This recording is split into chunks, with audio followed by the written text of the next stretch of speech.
Genesis chapter 5. Isang mapagpalang araw po sa ating lahat. After po ng ating devotion or Bible study po nag-start po tayo sa Genesis.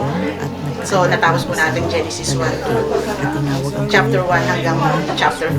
So, ang aking pong learning dito,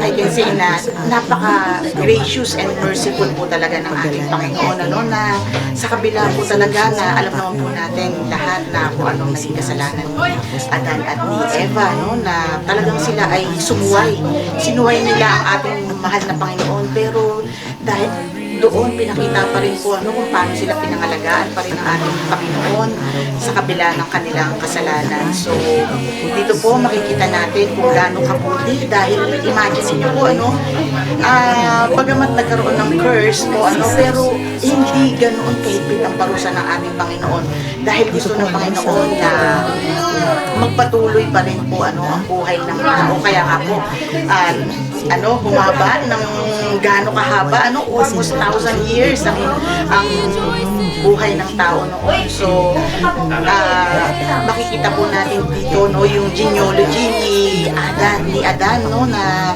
talagang nasubaybayan natin na ang Panginoon ay nandoon at lumabay sa kanila. Makikita po natin hanggang sa naging topic ko nga po yung tungkol kay Noe. So, maraming salamat po sa ating Bible study na to, na makikita natin dito yung kabutihan ng ating Panginoon, kung gaano siya ka-merciful, kung gaano yung grasya niya ibinigay talaga sa tao.